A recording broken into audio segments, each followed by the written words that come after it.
So hello, welcome everyone. Welcome to MJH Live, the online public program series of New York's Museum of Jewish Heritage. I'm Samantha Shokin, Manager of Public Programs, and today we will be exploring the remarkable story of the Gerda III, a boat that was used to secretly ferry Danish Jews to safety in unoccupied Sweden during the Holocaust. In 1989, an act of Danish Parliament donated the Gerda III to the Museum of Jewish Heritage. Today, the boat is docked at the Mystic Seaport Museum and cared for by longtime volunteer Howard Veisz, who is joining us today.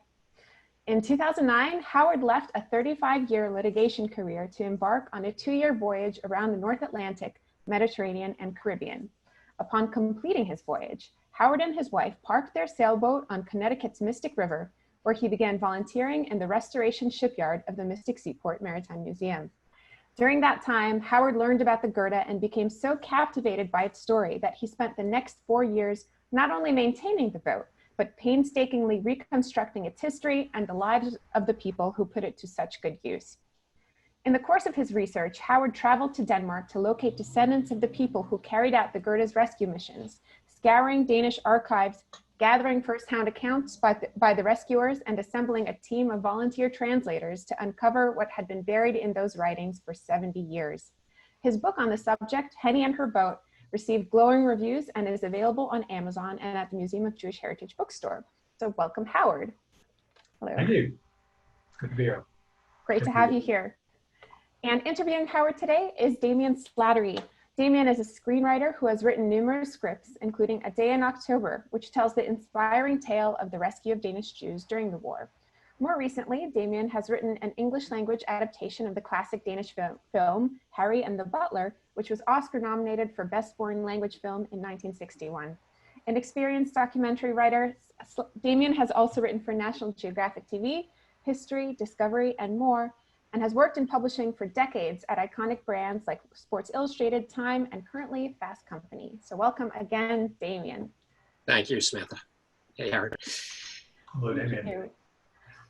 So just a few quick notes before we get started. As always, this program is being recorded and will be uploaded to the museum's YouTube channel in the coming days.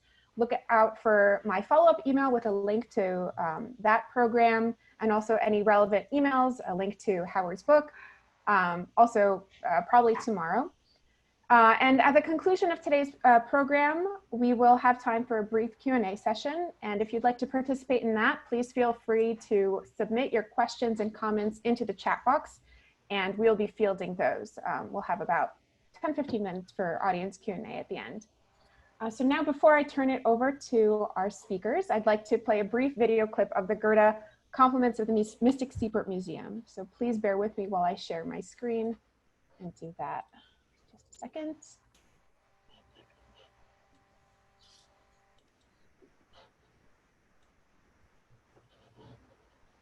Whoops. Sorry. I have it open in 2 places, so this is kind of confusing. Okay, this time I got it right. Do you see it there? Yes. Okay, great.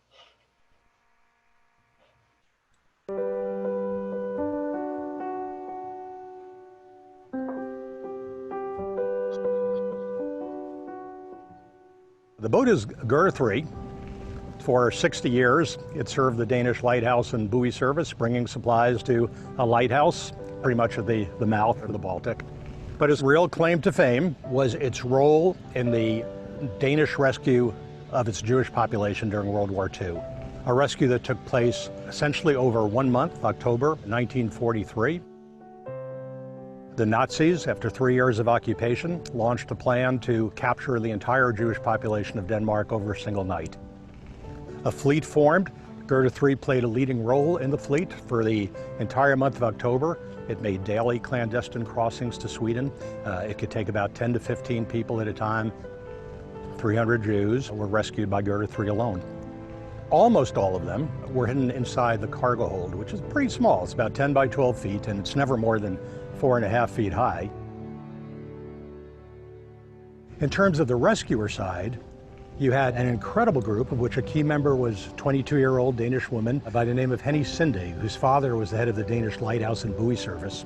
She was in a position to do good things with a boat. Just think of the refugees sitting in there, and what they'd hear is just like pop, pop, pop, pop, pop of the engine. And just think that every one of those beats, for them would have meant another foot or two further from the Nazis, closer to the salvation in Sweden. It was a terrifying time. And by the time the rescue operation was necessary, it was clear that their lives were in grave danger. The entire fleet, which numbered, best estimates run up to about 300 vessels, saved 94% of the Jewish population of Denmark. After its 60 years of work for the lighthouse and buoy service in Denmark, it was retired there. Title was transferred to the Museum of Jewish Heritage, and under their auspices, the boat was restored to exactly what it had been during World War II. When the work was done, the Museum of Jewish Heritage had the boat shipped to New York. It was brought here for safekeeping for what at first was intended to be perhaps a year. What began as a very temporary kind of custodial arrangement grew to become a much longer one. And now the two museums are very actively working together on a program to once again fully restore the boat so we could get underway. Begin to visit the museum in New York, make other stops where the tale can be told. It's an inspiring story. It's more than an interesting piece of history. It's something, that can guide people kind of going forward from here.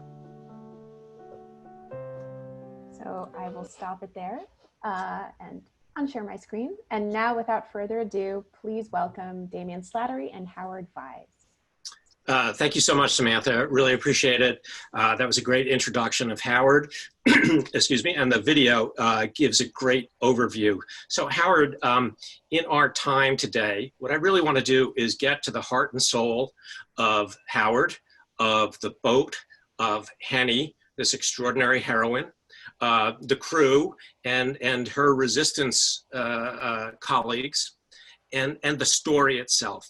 But first, give us a little bit more of Howard, if you will, a little bit more of what was the siren call of the sea that sent you and your wife, your family on that epic journey, and then what drew you, of all the history in Mystic, to this particular boat and this particular story? What spoke to your heart and soul that made this the central part of your life, I think, for the last 6, 7, 8 years? You tell us. Yeah, certainly 6, 7 years. Well, the sea was always something that I loved, that I felt drawn to, but it was certainly in a back seat for most of my life. After 35 years of law firm life, back in 2009, I decided it was time to break away, try something different for a couple of years. And I thought at the time it would be just a couple of years. And so I unchained from the desk, provisioned my boat for a transatlantic, sailed off to England. And then my wife and I spent the next 2 years sailing the coasts of England and Europe, and then on to the rest of Europe, and then on to the Caribbean and back. When we came back, the idea of going back to life as it had been no longer seemed particularly viable for me. By this point, I'd become quite wedded to living on board and to having a life more tied to the sea, and Mystic Seaport seemed like a very appropriate place for the next chapter of it. So I arrived there in 2011 and was able to sign on as a volunteer in their restoration shipyard on what had been one of their most mammoth restoration projects up to that time, which was the restoration of an 1841 whaling ship, the Charles Morgan, getting it ready to go to sea for the first time in 93 years. And that was a wonderful learning experience. As that project wore down, came to a conclusion in 2013, 2014, Gerda III attracted my interest and my affection. It's been at our docks at the seaport for some time. And at the dock, there's a a thumbnail sketch of its history, which is really all we had when I first became involved. It was brief, but it was enough to make clear that the boat was one of the most remarkable participants in one of the most remarkable rescue efforts of World War II, once you get past Dunkirk. The only truly national effort where a population rose up to save its Jewish population. Some 300 boats participated in this mammoth effort, month-long effort to evacuate the Jews to unoccupied Sweden. Gerda was certainly at the top of the fleet in terms of people saved and trips made, and today appears to be just one of 3 boats that remain afloat. So it had this intriguing history, certainly a historic boat. And at the same time, as I looked at it at the time, there was a backlog of work to be done on it. And I threw myself into that first, still working on board to this day, but also following through on the history. First, with what seemed like a fairly concise set of questions that I hope to answer. But with Gerda and with the people involved with it, everything you find out about it makes you want to dig a little deeper. And so I did into just how it was that they were able to rescue that many people from under the noses of Gestapo forces that were on the hunt, what motivated them to risk their lives to do it, where they went from there, how the rescue impacted the rescuers as well as the refugees, and what impact it had on Denmark's course for the rest of World War II and beyond. So it was a fascinating subject matter that became more and more interesting with every additional fact that I found. And ultimately what started as a hunt for a couple of facts led me to Denmark and years of research here and somewhat in Denmark as well. If I could jump in there, I want to ask you how this parallel journey, if you will. You're both a boat restorer. We see in that video, you're down on your hands and knees, sandpapering, polishing, restoring, but at the same time, you're opening up your heart and your mind to the details of the story that begin to reveal themselves. How did that parallel journey work for you? When did the story become more important than the physical boat, if it did? How did that parallel physical and internal historical emotional story work? Well, I think the two go hand in hand.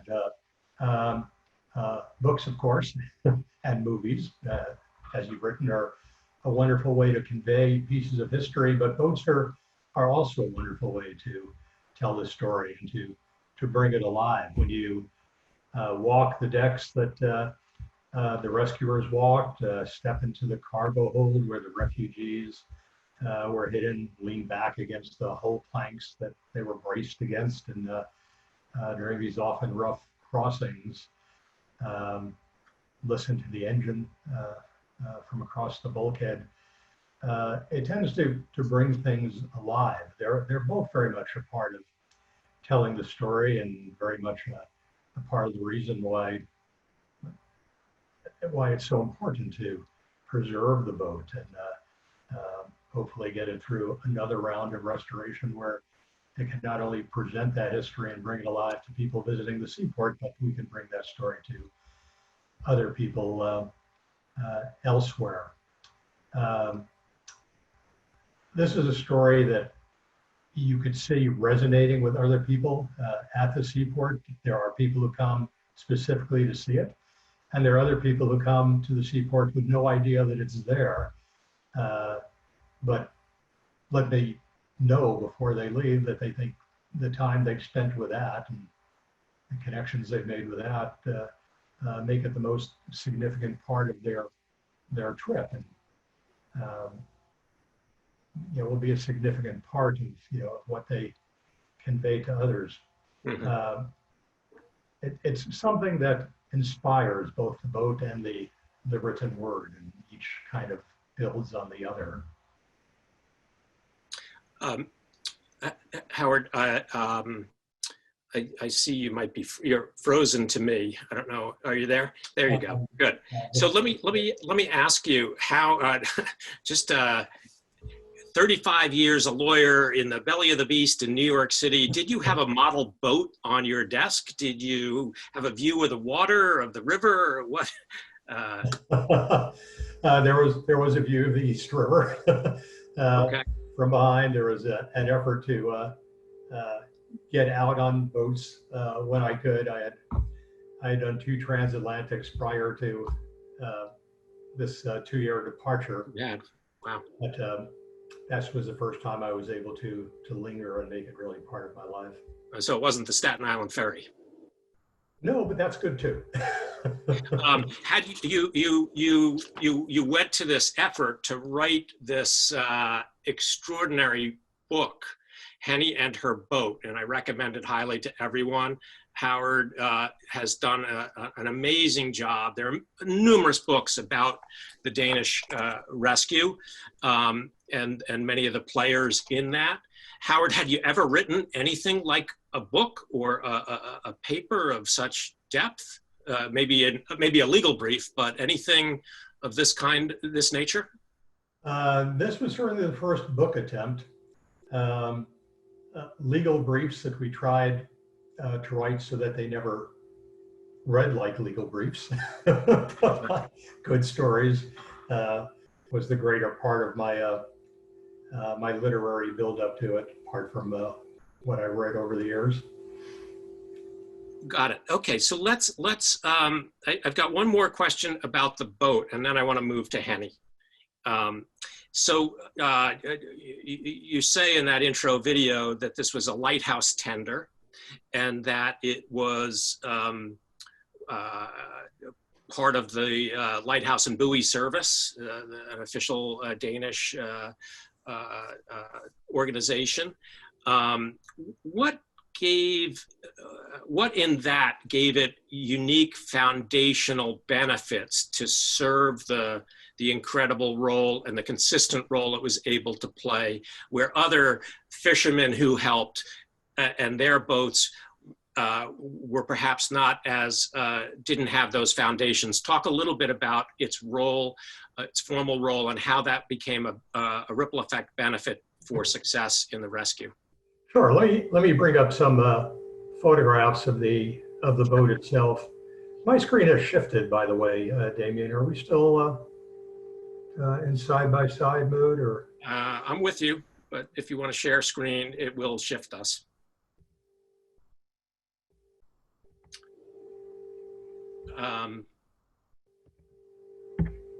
There you go. Okay.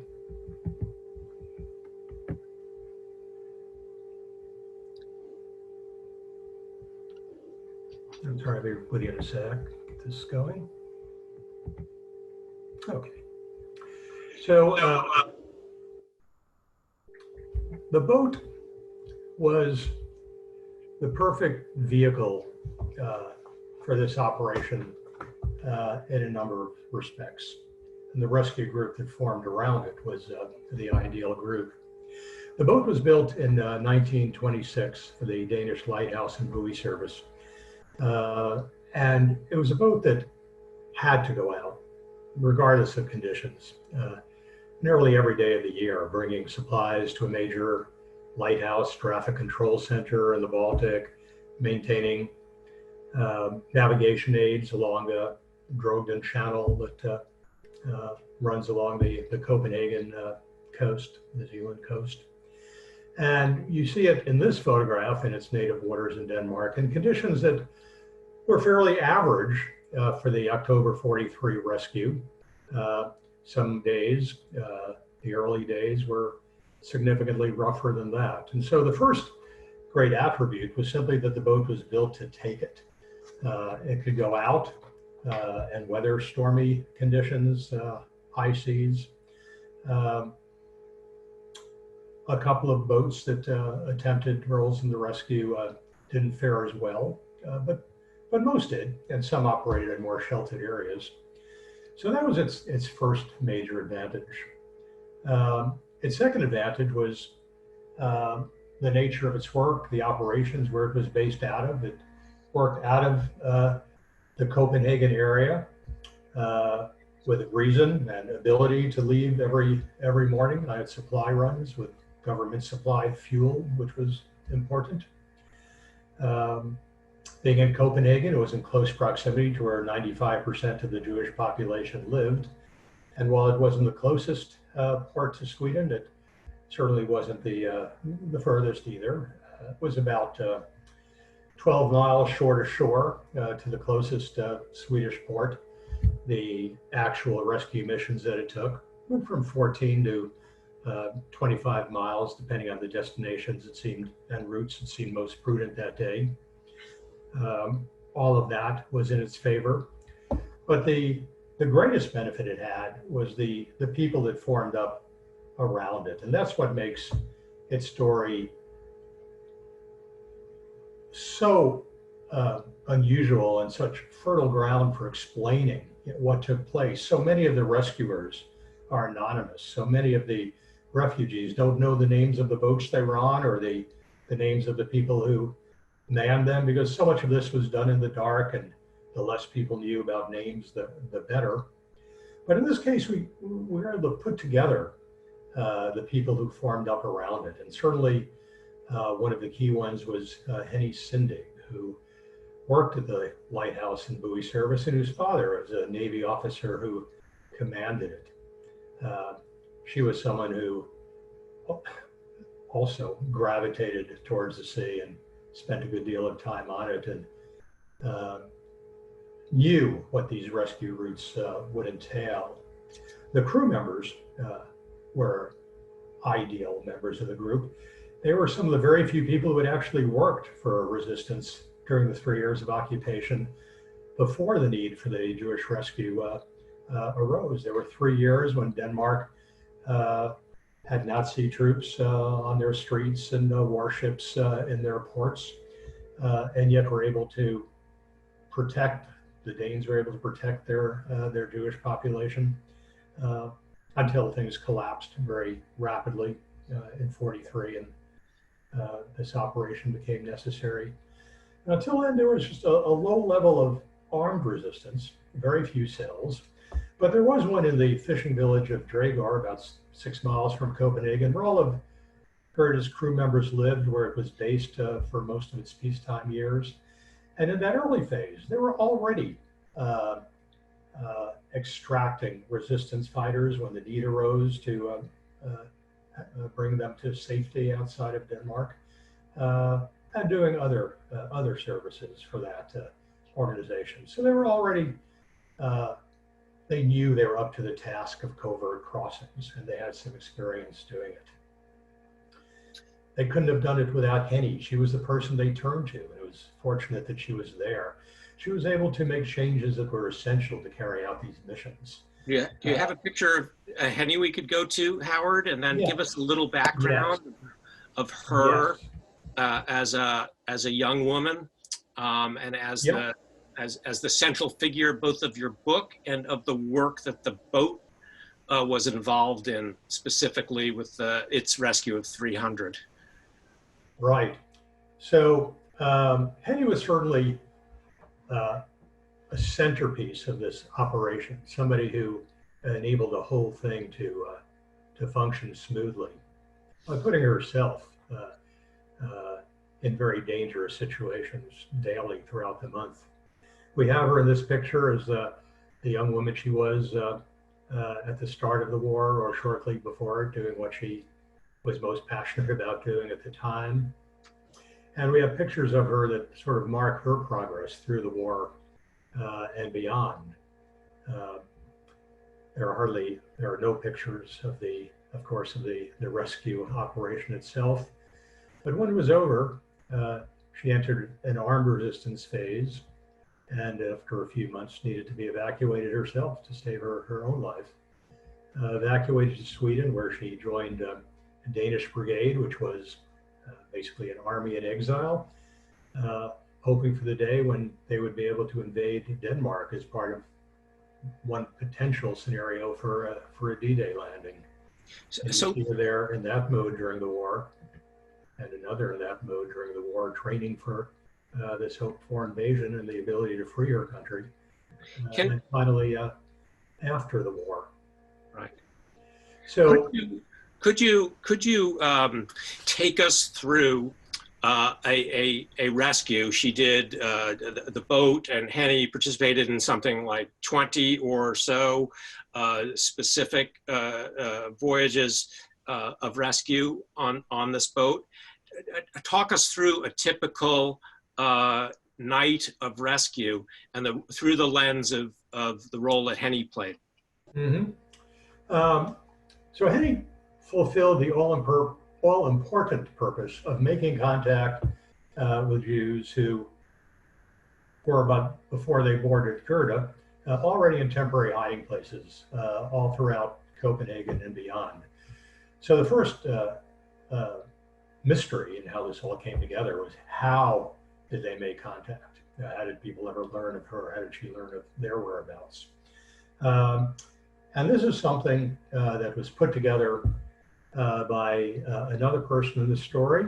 The young man there, Mix, was a Danish naval cadet.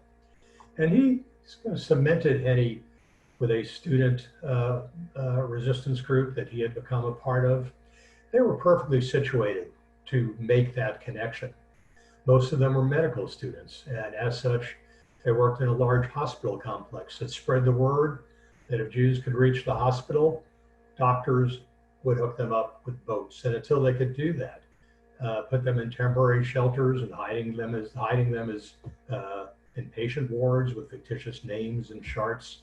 And when those overflowed, as they quickly did, in staff quarters.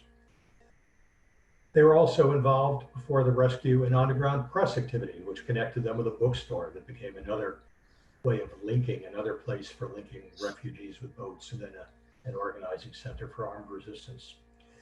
So Henny would start her day, every day during October, being given lists of names of people who she was to meet that day, people who were in need of being saved, and places to meet them. And she would spend her day going to rendezvous places that would be changed day by day, picking up, under optimum circumstances, just one person at a time, or possibly a parent with one child so that they wouldn't stand out as a refugee group, and bring them first to safe houses, people's homes that she had procured near where Gerda was based, a place where she had repositioned it behind a warehouse across the harbor from central Copenhagen.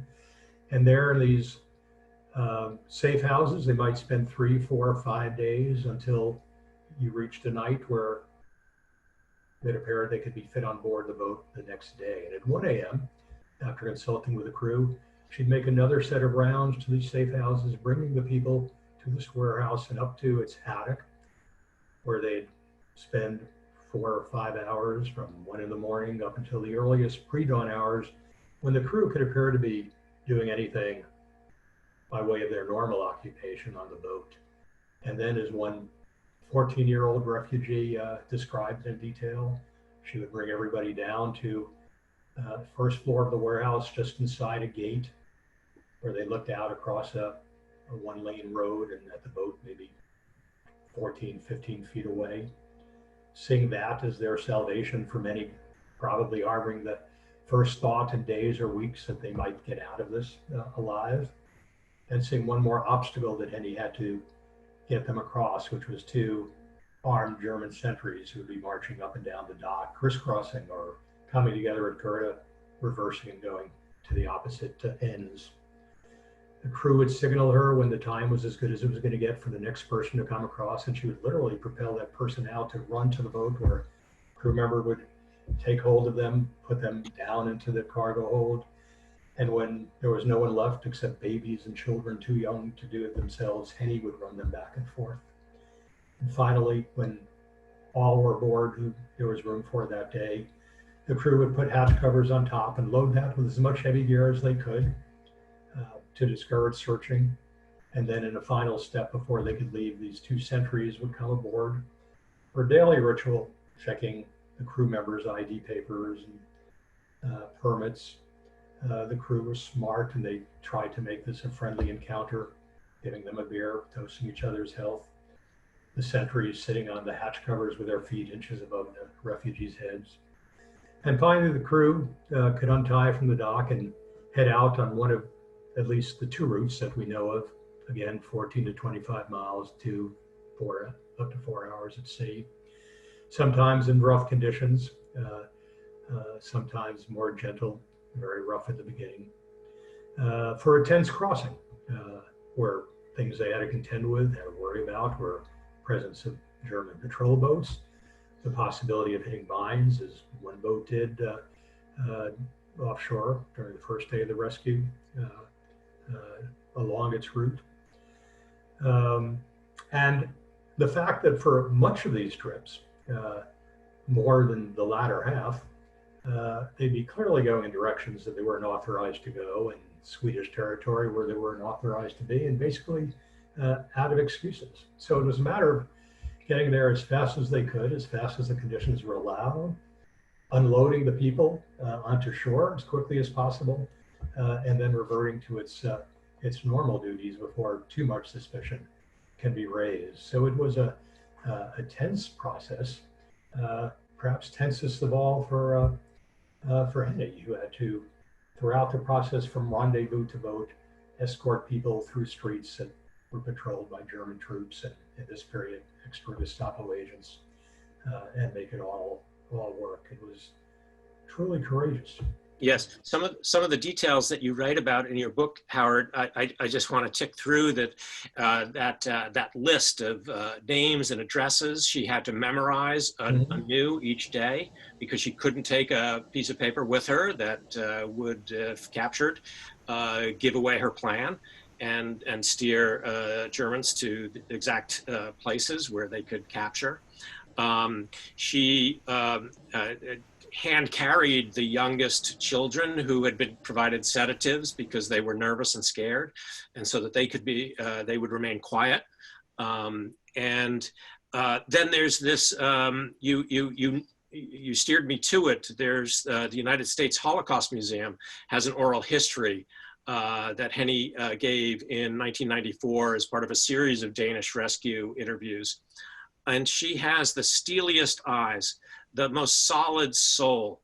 There's a matter of factness that I think in her account that everyone should go to,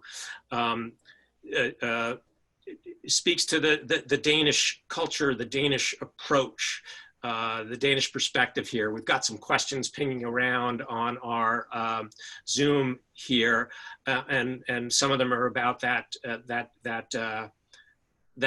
Danish sensibility, mentality, courage, belief. Could you speak to that through Henny and then more broadly?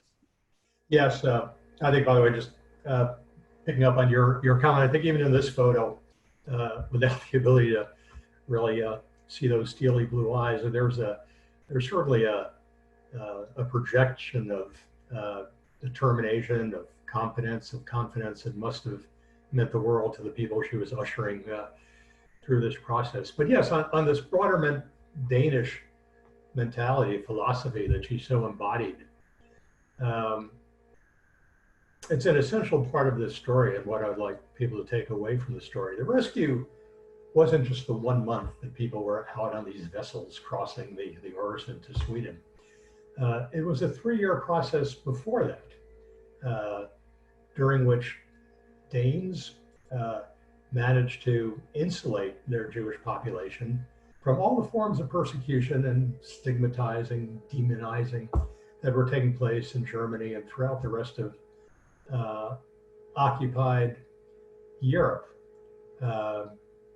They grasped and acted to enforce the firm belief that whether you were Christian or Jewish or whatever else you might be, you are first and foremost a countryman, and that was the status that mattered. As a countryman, you are entitled to the protection of your fellow countrymen, you're obligated to stand up for others when they need it.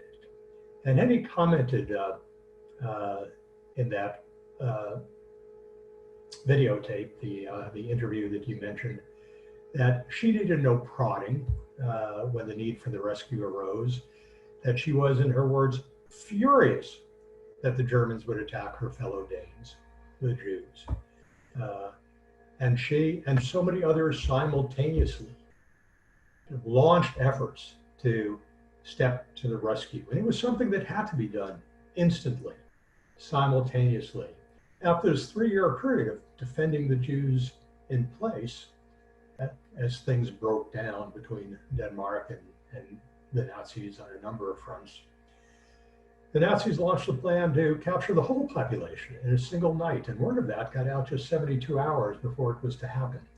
So there were 72 hours to warn, to put people in temporary hiding places, and to launch this maritime evacuation to the only long-term rescue ground. And that couldn't have happened if you didn't already have so deeply embedded in people's minds and hearts that this was the thing to do, because there wasn't any time to start generating those thoughts then. It had to be in people's hearts and souls to start with it, and they reacted in a way that confirms that it was.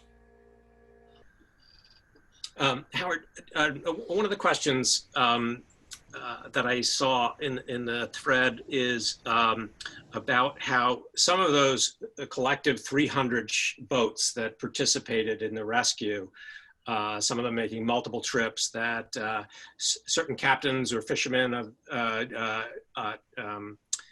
wanted or took money for the journey. The Gerda never took a penny. It didn't need it. It had a reason for being there. It was still, for all intents and purposes, doing its job of tending the lighthouse, right? So could you just touch on, and if you don't have the expertise in that, you know, we can move on, but touch on those who did either take or need money to facilitate that. And right. Perspective there. So Gerda was unusual because it neither had to pay for fuel. It was a government mission boat, and rescuing people didn't detract from earning money. It wasn't out there fishing during the height of fishing season to earn its keep. Many boats didn't have the luxury of having fuel supplied, and the missions did keep people from fishing, and so there were boats where people did ask to be paid. Now, the rescue group that formed around Gerda, this university student group that formed up, or really changed from being an underground press group to a rescue group when the need arose,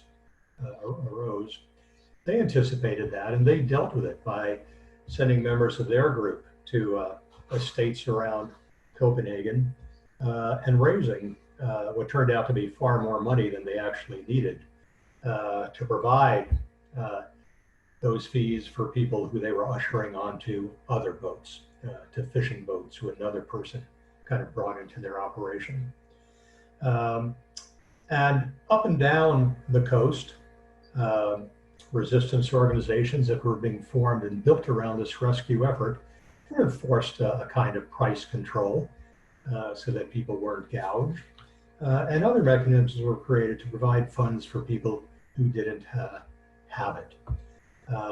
In the prior interview that you did with Leo Goldberger, who escaped as a 13-year-old, I believe he mentioned his father going to see a minister and being given funds for their passage that were then described as a loan. And when they came back at the end of the war, as most of the Jews almost all did, they sought to repay the loan, and the minister said, "Don't be silly. This isn't a loan. This was us helping you." So so payments did happen, but there's no record whatsoever of anybody ever being denied, deprived of passage because they didn't have the money. Often it was provided for them by other Danes as part of this overall rescue effort. Thank you for that. I want to cut through a couple of quick questions here. They're incredibly vital. So I don't want to cut you short, but I want to get through a lot of material. Our time is flying as it does on the water. You write movingly in the book about some of the refugees as Sweden appears on the horizon or in view, or gets closer, that they would sing the Swedish national anthem. What role, what credit is Sweden due on the receiving end and the protection and support given? Could you touch on that? Mm-hmm. Sweden, in the days before the Gestapo was sent out to round up the Jews, unsuccessfully, as it happily turned out for the most part, the Danes were reluctant to get involved, to open their doors wide. They liked being unoccupied, and they didn't want to do anything that might bring that to an end. So that was their first priority. Their position was shifted in part by internal pressure from Swedes who felt the need to react when these raids had begun, but in part also from one individual who was brought from Denmark to Sweden as soon as the need became apparent, before a mass exodus could be arranged. And that was Niels Bohr, Danish physicist, Nobel Prize winner, head of Copenhagen's Theoretical Physics Institute. He was someone whose potential capture by the Nazis was just too horrible to contemplate, not just for his own well-being, but for the entire Allied cause. And so he was taken on a little one-cylinder fishing boat, transferred to a larger boat to finish the trip to Sweden. And they're told there was a plane waiting to take him to England and hopefully to the US. His position was he wasn't going any further until there was a radio announcement that could be heard throughout Denmark that Sweden was opening its shores to every Danish Jew who could reach them. That moment arose almost immediately once the need for this process became clear, the first day or night that Bohr was there. And from that moment on, Sweden threw themselves wholeheartedly into the process of welcoming the refugees, helping them as they entered Swedish waters, accommodating them with housing, buildings for schools, employment opportunities, even camps for this Danish army in exile to train. So they may have been slightly slow to the rescue, but just slightly. And once they reversed that decision, they could not have been more accommodating. And I think they're rightfully proud of their open door policy that they came to and all that they did once the refugees were there. Yep. Same time, it should be noted that Denmark throughout did a great deal to make sure that the refugees would be welcomed back, preserving Jewish houses and apartments and businesses, which so many returned to. There was another phase worth noting after the rescue, and that's the ongoing impact of the rescue on Denmark itself. Saving the Jews was an important step, I've heard from people throughout Denmark, in saving the country itself, because the organizational structures that formed to carry out this rescue, this growing awareness that they could actually stand up to the Nazis and have success.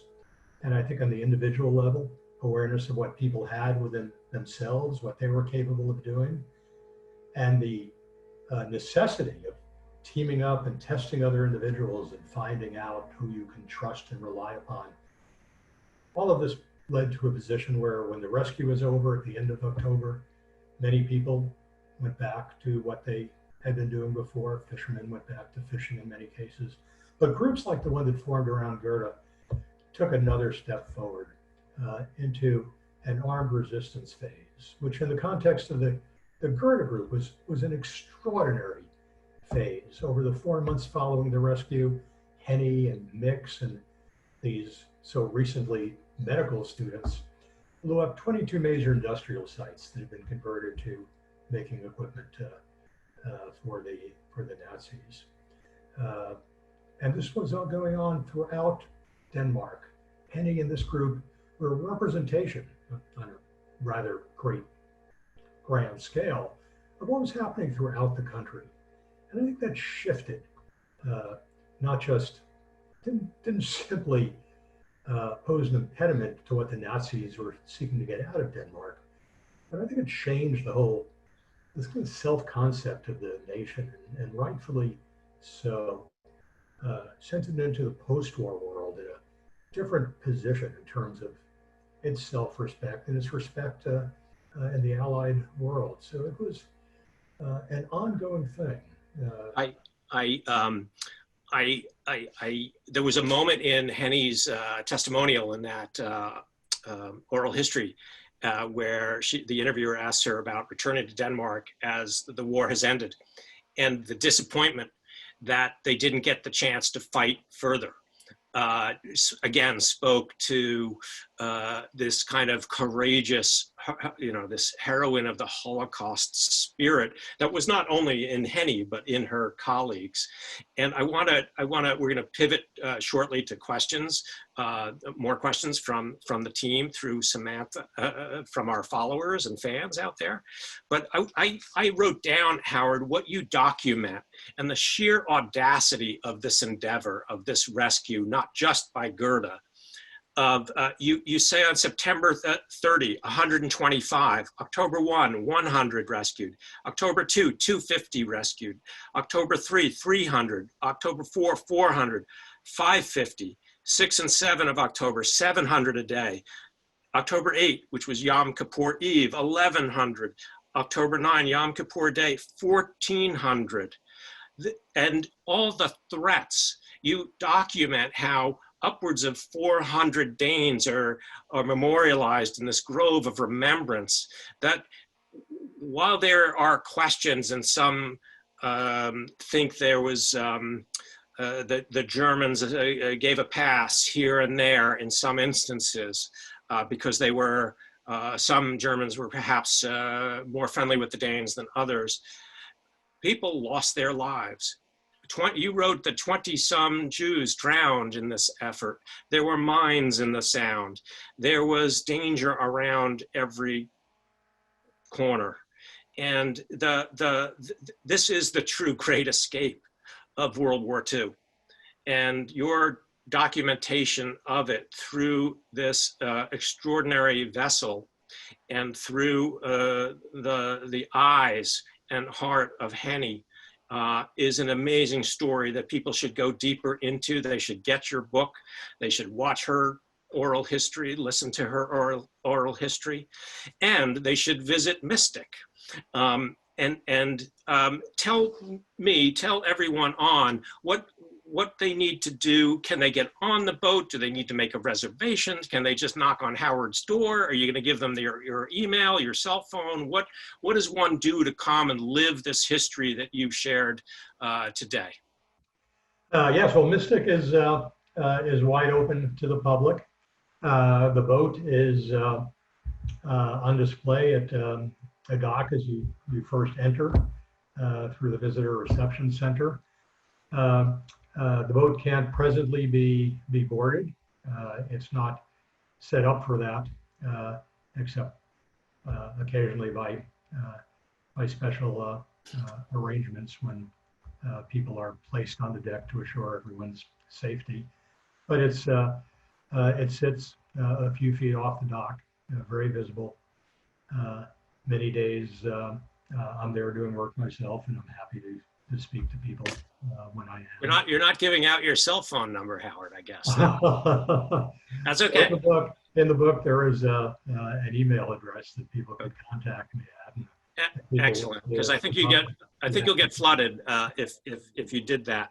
So I do want to say that our friends at the Museum of Jewish Heritage of New York are pouring more resources into the story of Henny and Her Boat, literally into, they're working with Howard to reimagine the book and perhaps reissue it.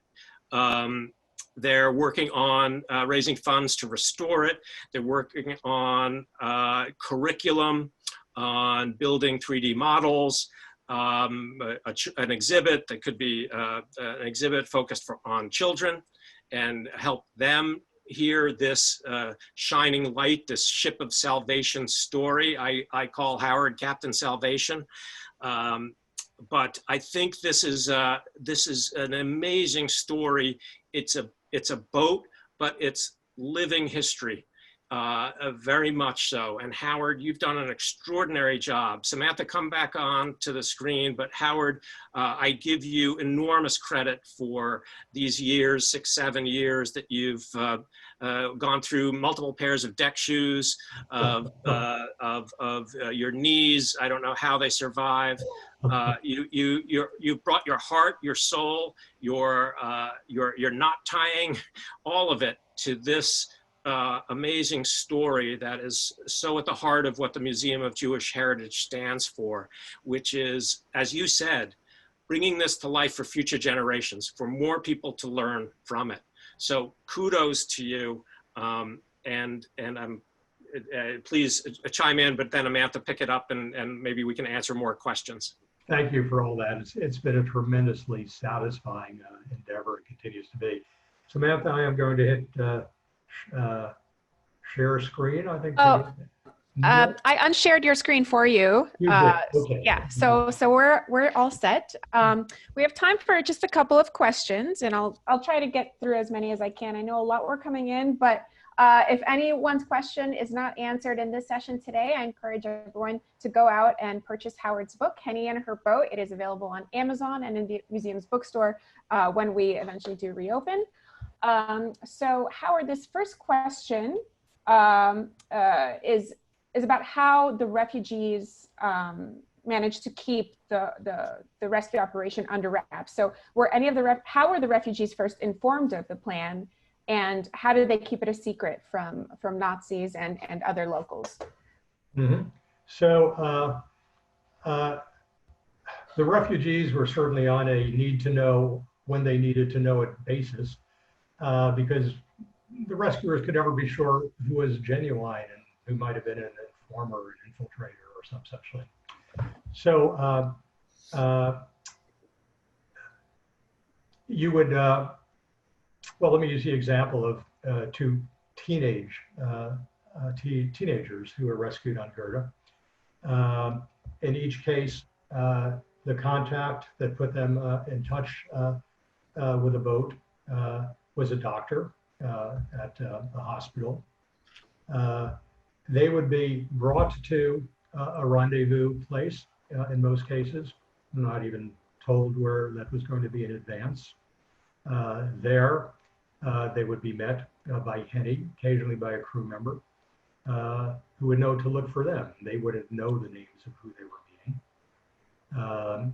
They would be brought to safe houses where they would have that information for a few days, and finally, in this case, up to the warehouse attic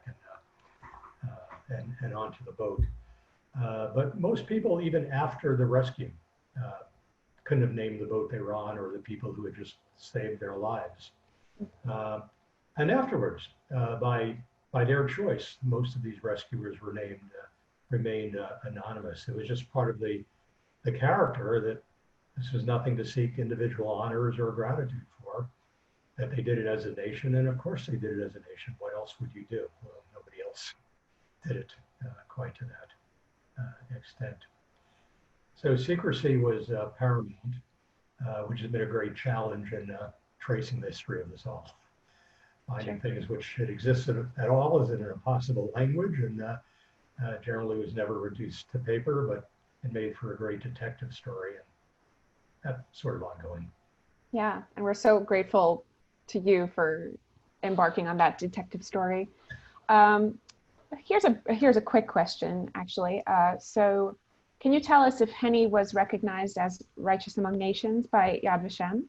And also, yeah, go ahead. No, so Henny was at Yad Vashem. She was at a ceremony to honor the Danish rescue on one of the major anniversaries of it. I forget which one, but the only reason she's not named as one of the righteous Gentiles, as one of the individuals saved,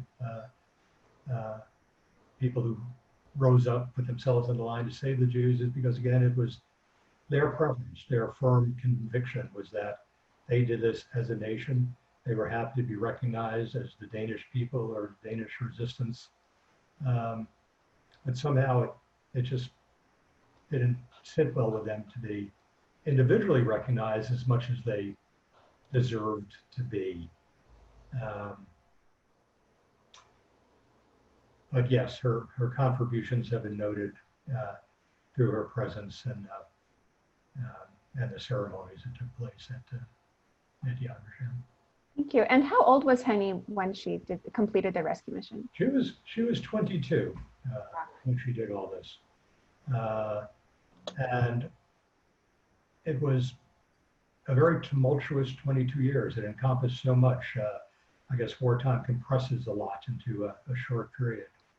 In 14 months from the time that this rescue began, she had met Mix, the first and maybe the great love of her life.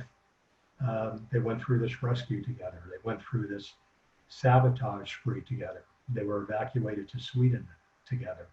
And long before the war ended, he rode back to Denmark by himself to resume his sabotage career. And a little before he turned 22, he was lost. He was killed by the Nazis. These were young people doing extraordinary things. And one of the reasons it's such a great teaching opportunity for schools, for other youth, is you could relate to these people. They were young people, some undergrads, some graduate students. Their power to stand up to the Nazis and prevail in this is a pretty good indication that so much of what ought to be vexing people today is something that you could stand up to and make a difference to.